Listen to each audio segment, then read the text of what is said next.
This week, working with the Furious Flower Poetry Center, we are building an incredible syllabus on Black poetry.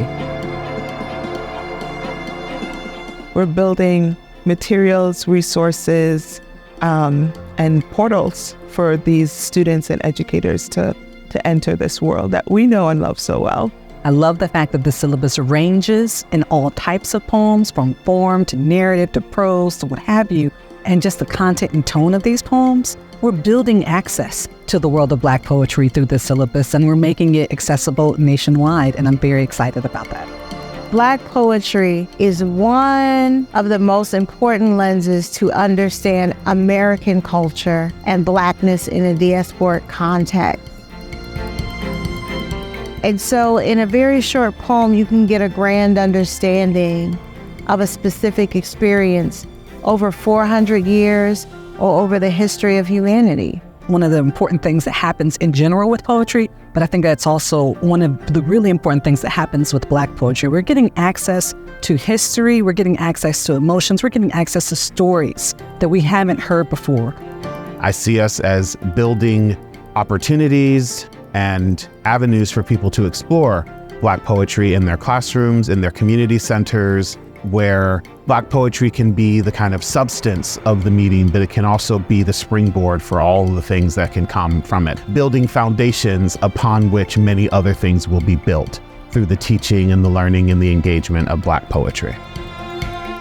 One of the assignments that we came up with in our group today basically encourages students to genius a poem, where we'll find these points of potential confusion about history, culture, language, and we'll have students look them up, do research, and then write annotations that go along with that genius point in the poem. Poetry matters in the middle and high school classroom. Poetry matters in my high school English methods course. What's unique about poets and Black poets in particular is that you can capture an experience in one page. And yes, we read short stories, and yes, we read novels, and yes, we read poems. Capture an experience within a minute, 2 minutes, 3 minutes. Who can do that? The poet can do that. It's on the pages of the anthologies.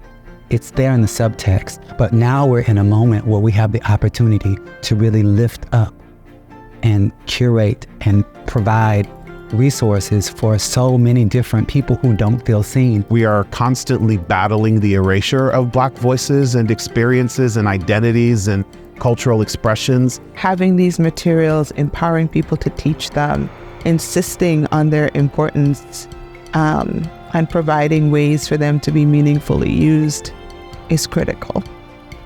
A project that so concretely invites people to sit with the language, the expressions, the articulations of Black people is something that is just vitally important for us in this particular moment. It's about identity, it's about voice and expression and heart and history. At Furious Flower, we celebrate those conversations. We encourage folks to learn about what we've always had to say to each other and about the places we have lived and the experiences we've had.